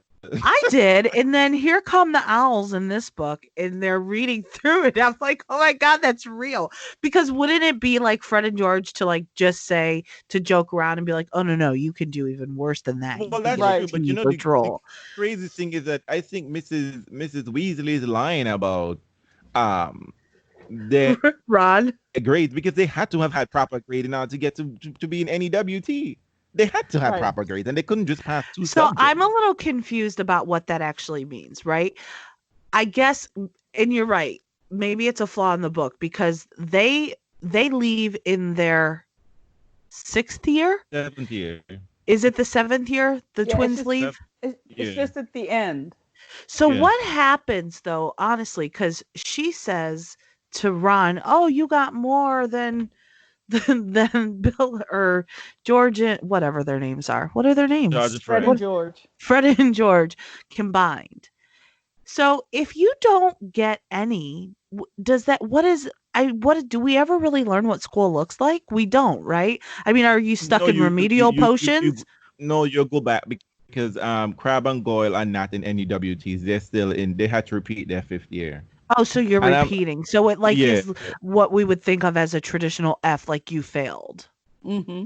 Okay. Right, but which is odd because I'm just saying I couldn't tell you these boys. They should have been failing. They should have had to repeat year 1, but I don't know how. No yeah, child left There's an behind. expression exactly, or as we would say, the curve they used to say, he was superannuated into the next class. That he was. So I think it's one of those things that just like you really love. These people were failing. They were never good students to begin with.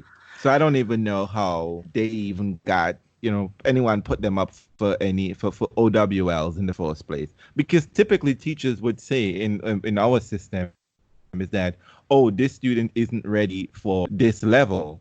I will Right. not sign this post up. They're just wasting the money. They need the remedial help. So I thought that was very, thing. But I think the interesting thing that comes out of this book, at this point in the book, is how they do my girl Hermione. Again, they keep saying, if Hermione doesn't show up, everybody in the class, Hermione has a problem. And that's not how my girl Hermione operates. I'm sorry. That's not how she is. I mean, I get it that she is, that the thing that bothers me is just that if I know Harry has this potion book, I would have copied it. I would have copied this book. And I just I don't know why He had these no other two are reason to mad think that he Harry. was going to lose it. No, I'm not talking about Harry copying the book. I was talking about Ron and Hermione. I would have copied the notes from the book. Well, Because Hermione it's doesn't very trust it. clear.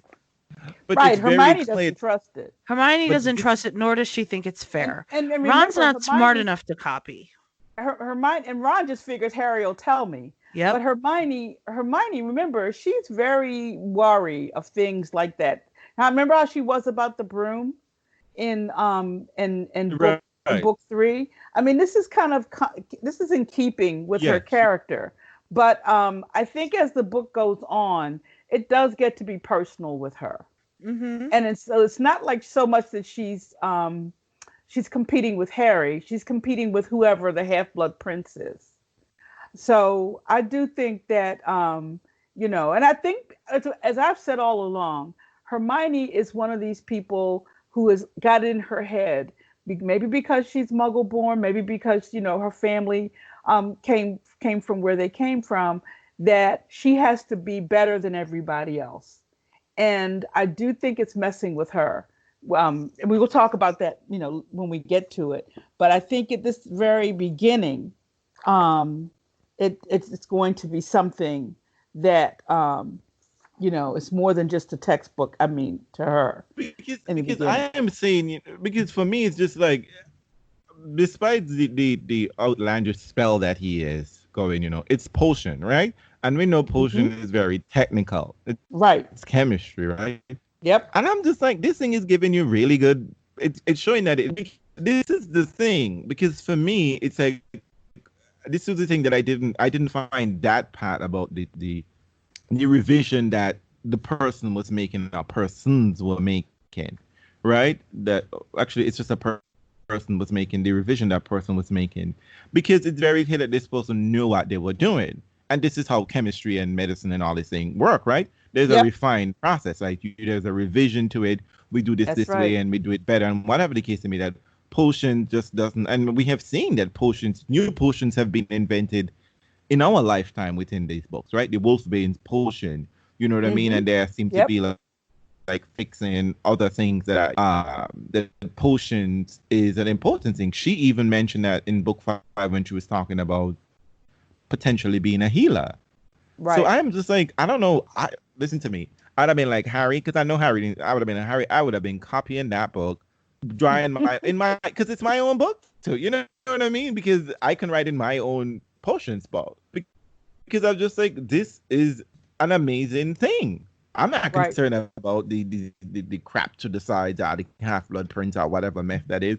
It is the fact that this thing is given a refined process and clearly, and the way in which she behaved, because it didn't make any sense, because she was acting as if potions wasn't instinctive. It wasn't like it was popping into your head. You were following directions like it's a recipe. That's Right. what it is. And remember, There's what nothing she was really also instinctual. she made the comparison between the book and Riddle's diary. Right. And I think she was just really worried because it seemed to have, and it was, that first day that they were in class, it obviously helped him. And I think she was worried about it from then on. Well, But I think, she but tried to remember, she tried, I think, to do a spell to see if it would respond, but it was just a regular textbook. right. So I think at first she was worried that it was something dark and evil. And then Right. I think she was just pissed. Like, I do too. listen, why Well, are you doing because better? She thought it was a cheat method. well, it's not. I don't know if it's that, because she mentioned that the person in the book seemed to have a sick sense of humor, right? And but I think J.K. Rowling keeps, and how they treat her, right? Harry and Ron just be like, "You're just mad because Harry's doing better than you in potions," and I was just like, God, this is such a silly way of But I reducing think that that's frustration. true. I But think that was a piece of it. I hate that characterization, because I don't know if, because to me that just seemed like, because the thing is just that, girl, you're all about research and information, and you can verify whether or not the potions, what the person was doing was correct, because it's clear what the direction that the person was given was actually correct, because Slughorn was attesting to what was happening here was correct. Even when Harry just made a random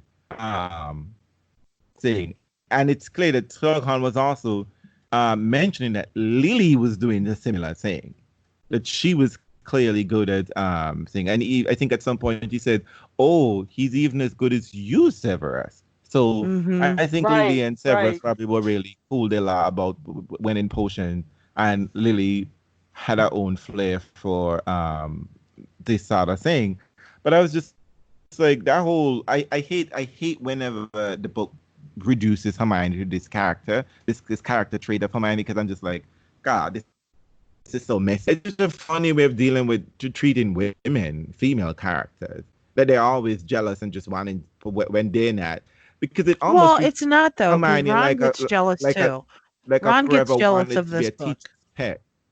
Well, Ron has a lot of issues, and those things are understandable, because Ron wants the limelight, and I don't know if necessarily Hermione's attitude is the limelight per se. No, but even... listen, I get what you're saying. I don't disagree with it, but I think that is a piece of it.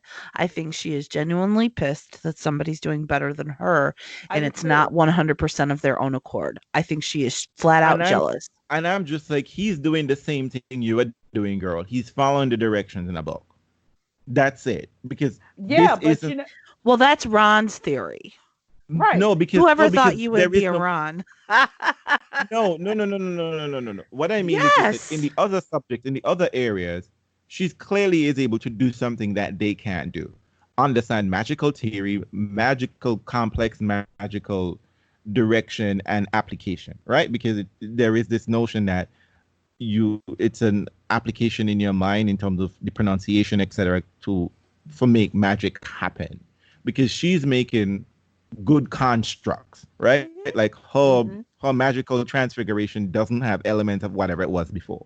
She can clearly do things, and she made Polyjuice potion. So I'm just like, exactly. All the more reason that she's pissed off that Harry is following notes that he didn't come up with on his own and doing better than her.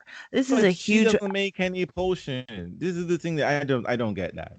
I think it makes perfect sense, Anyway, and I think I it's don't. We get clear. into these weird fights all No, the time. I mean, but it's I'm fighting the book itself. I'm literally fighting what I'm I'm I'm I'm literally fighting the book. Like I didn't want you to write this. I need this to be erased. Okay, I need a rewrite right here. I need a rewrite. I'm having an But I mean, editorial fight. I think that when you have poured your whole identity and your ego at being number one in your schoolwork, that that is being what's being pricked a little bit with Hermione right now, because she knows it's not that he's better than yep. she is. But she sees that he's getting help, and it's and I think that's what's getting on her nerves. It's also, I think it's also affecting her in class. When Mm-hmm. they're working, it's like you're in lab and you're so busy watching to see what he's going to come up with or what he's going to follow in that book, that you're really not as concentrated on what you're doing. Yeah. I think it has affected her, because she, for 5 books, this has all been about Hermione's the smartest one in every subject, And you know except for what? divination, which she doesn't give a But damn but about. she's getting the praise. I think But because it's not just the best in the class. What I think I'm objecting to the fact that she seems to require the praise. That because it I don't didn't think it did that's I don't true. think she no requires the praise. because I think she wants to be Harry able to be the I think, smartest, and yes, she, you in know her what? own mind. She Yes. shows her true colors at the end when she says, "I told you so." well she's petty. That is we know that ages ago. Right, I because think she Eloise had to I be think the. Marietta Edgecombe will tell you Hermione's petty. You At the know, end, she just um, had to be right. Yep. right, and I she think that is a strong piece of her, that she has to be right. I but do. I'm just saying, girl, copy the book. Copy the book. That is so silly because I know that I would have been doing that because I know in school if my friends had like a good set of notes that I thought were really good, like from another person, I would always copy the notes. Well, Um, yeah. I But would go you know copy the what though? notes. Hermione doesn't typically, we hear about Ron and Harry talking, saying that they're going to copy Hermione's homework, but it Yeah, doesn't seem like they actually do that. It seems like she kind of does it for them. she corrects their homework. Yes. Right. So it's And not she like, tells them what to write. yes, I know it was she's one doing it essay she for was them. like, yeah, one essay she was like, take this part out, you've got that wrong, and add this. So she does a Yes. little bit of Maybe she's that. the kind of Yes. person who likes to be in charge of her domain How and about doesn't like when everything? anyone is upset about that balance. Everything. Well, no, I don't know. I, I mean, she no, defers to Harry when I it think comes to I School fighting. think stuff. She I defers think to it's for Harry when it school comes to work. I do yeah. think for school work, Yeah. that is her domain, It's her and forte. it's her forte, it's her domain. She's carved it out. She's perfectly willing to be friends with them when they're doing their Quidditch thing or whatever. But Mhm. she feels like this is what I do. Yeah, And so get in line. Harry's the athlete, Ron is Ron, and so Poor we Ron. just We can you never know categorize Ron. Poor Ron. He's not having that, and I hope you know that. Oh, Jesus. He hates us for that. And I know. as we are wrapping up, let me just say that I was when I find out in book 6 that that's when we're learning non-verbal spell. I was just like, burn this whole school curriculum down to the ground. It is trash. It is trash. It is utter trash. It's only in year 6 that people figure out we could be teaching students how to do spell without actually uttering the words. I mean, that is so silly. That is so insane. It's building upon what you've already learned. But it's so silly. It is just like the craziest thing I've ever heard. I'm just like, what? I don't know. I just want to burn this whole thing to the ground. But I have to say that moment leads to one of my favorite exchange because I have done this to teachers and it didn't go over Uh-oh. well, just like for Snape. For Harry, when he's just, Oh, is this where he says you don't have to call me sir? yeah. yes. Well, I loved it. I'm really looking forward to the next portion when we talk about. I'm The so lesson. interested in the lessons and the House of Gaunt, particularly the House of Gaunt, because I do have Oh. ideas. There's so much there. It's there's rich. so much All there. right, I think the well, next okay. the next episode is going to be all about the lessons. It's all About the lessons. lessons. All of the Okay. lessons. No skylarking, no dilly wallowing, no segues, just the lessons. Just the lessons. Okay, Just it's a the deal. lessons. So we say no, but Okay. we're gonna be stuck in the House of Gaunt only. Uh-huh. Yeah. Get out. That's a possibility. As always, lady, this was wonderful. I hope the listeners, you will get 2-for-1 special next week, hopefully. They mightn't come on the same day, but you will definitely get them within the same week, hopefully. And let me just give a word of praise to Janina. She has been an excellent technical director. And she has Yay, been, Janina. I know she thinks I drag her all the time, but Deb said leave it for the young people, and I just said leave That's it to right. Janina. Just say it. Leave it to Janina. So Janina, so the fact that Black Cauldron exists is all about Janina in Farron, Ohio. Here. So always be Team Janina. Yes, It's always enough. be Team Janina. I like how that sounds. Definitely. Yeah. So Tony, don't be out here trying to drag Realz and say Realz is crazy. But it's all Oh, about. and happy birthday, Reels. Happy birthday, thank you. Reels. I'm waiting for Federer to send me a gift, but Well, That's going to Mercury's be holding released those like first. something like magic. there you go. Mercury's holding is holding that purse string, and she's just like, you will not be spending my money on Realz. No. All right, until next time. Mischief.